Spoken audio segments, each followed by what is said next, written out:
रायगडावर सकाळ सकाळी राज्याभिषेकासाठी एवढी गर्दी असेल कधी वाटलंच नव्हतं, ते पण सकाळी. फायनली आम्ही सकाळी 5 वाजता रायगडावर पोहोचलोच. आता म्हणलं पोहोचले तर फटाफट फ्रेश होऊन घ्यावात. इकडे ना सकाळ सकाळी खूपच मस्त वाटत होतं. व्ह्यू तर काय खतरनाकच होता. जिकडे बघन तिकडे जंगलच जंगल. फटाफट रेडी झालो आणि आम्ही निघालो रायगडाच्या दिशेने. ह्या बसच्या प्रवासाने ना रात्रभर मला काय झोपत आलेच नाही. आता म्हणलं रायगडावर जायचं म्हणलं आळस काढावंच लागेल. एकदा महाराजांचा किल्ला तडायला घेतलं की कुठे थांबायचंच नाही, थेट रायगडावर. इकडचं वातावरण बघून ना माझी पूर्ण झोपच उडाली. एकतर ना ड्रायव्हर मामा अशी बस फिरवत होते ना खतरनाक मध्ये. रायगड किल्ल्यावर जाण्यासाठी ना पूर्ण सापासारखाच रस्ता आहे. असा रस्ता पण एक नंबरच होता. कालच्या दिवशी ना इकडे खूपच जास्त जोरात पाऊस आलता, त्यामुळे ना सर्व वातावरण थंडगार होतं. बस मधून उतरल्याच्या नंतर मी माझ्या मित्राला म्हणलं त्या टोकावर जायचं का आपल्याला. तो मला म्हणलं जिम मध्ये तू जेवढे लेग मारले नसतील ना तेवढं आता तुझे लेग खूपच जास्त दुखणार आहेत. म्हणलं पहिलेच कशाला भीती घालतो बाबा. मग काय मंडळी घेतला किल्ला चढायला. माझी तर अर्धा तास हवा ठूस झाली. जसं जसं सूर्य उदडत होता तसं तसं इकडे खूपच जास्त गरमी लागत होती. माझ्या मित्रांना फटाफट चढत होते. एक तर नाही पूर्ण डोंगर वल्लय, नुसतं फांट्याला पकडायचं आणि वरी चढायचं. म्हणलं पाय बी स्लिप झाल्यावर काय विषयच नाही. आणि ना एक तर माझं पहिलं वर्ष आहे म्हणून त्यामुळे मी कुडता घालवणार. ह्या कुडत्यामध्ये मला खूपच जास्त गरम होत होतं. माझे मित्र मला म्हणलेले आम्ही लोक पण कुडतात घालणार आहे, त्यामुळे मी पण कुडता घातला. पण त्याला कोणी काय कुडता घातलाच नाही. असं मी ऐकलं होतं की रायगडावर चढायच्या अगोदर त्याच्या पहिल्या पायरीचं दर्शन घ्यायला पाहिजे. पहिल्या पायरीचं दर्शन घेऊन आम्ही निघालो होतो. तर इकडे व्ह्यू खूपच जास्त मस्त वाटत होता. मी ना एक रील बघितली होती, रायगड ना स्वर्गाशिवाय कमी नाही. खरंच हे स्वर्गासारखंच आहे. मला ना एवढं मस्त वाटत होतं ना इकडं. जसं मी किल्ला चढत होतो ना तेव्हा मला खूपच जास्त थकवा लागला. इकडे पाण्याची बॉटल ना 40 रुपयाला आहे. आता तुम्ही म्हणता की एवढं महाग कसं काय. म्हटलं गड वगैरे चढणं सोपी गोष्ट नाही. मला नाही कुडत्यात स्वतःहून खूपच जास्त वजन वाटायला लागले. तर विचार करा, ते लोक शिवभक्तासाठी ना खालून वरी पाण्याची बॉटल आणतात म्हणून ते लोक 40 रुपयाला बॉटल विकतात. आणि ना खरंच त्या लोकांनी 40 रुपयाला विकलीच पाहिजे. पूर्ण अर्धा गड चढण्यासाठी ना आम्हाला जवळपास 1 घंटा लागला. अजून तर खूपच जास्त वरी चढते. माझ्या मित्राला म्हणलं जरा मला सपोर्ट दे. असला घाण थकवा लागलेला मला खूपच जास्त. तेवढ्यात ना आम्ही राज्य दरवाजापाशी पोहोचलो होतो. हा दरवाजा ना खूपच जास्त मोठा होता आणि खूपच जास्त सजवला होता. तेवढ्यात ना गडावर गेलो ना हे गाणं ऐकायला भेटलं तेव्हा खूपच जास्त मस्त वाटलं.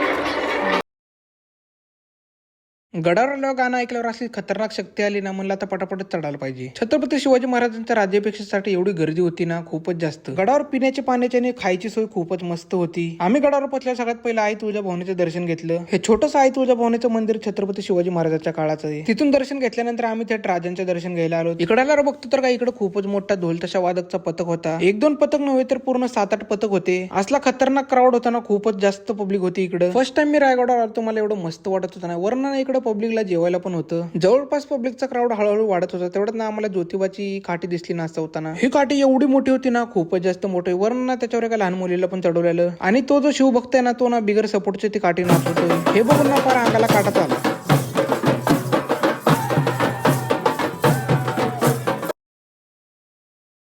ते बघून झाल्यानंतर आम्ही निघालो छत्रपती शिवाजी महाराजांच्या समाधीच्या दर्शनासाठी. तेवढं तिकडे ना छत्रपती शिवाजी महाराजांच्या काळातलं मार्केट दिसलं आम्हाला. हे एवढं जुनं आणि एवढं मस्त होतं ना, विचारूच नका. खूप जास्त गर्दी होती छत्रपती शिवाजी महाराजांच्या समाधीच्या दर्शनासाठी.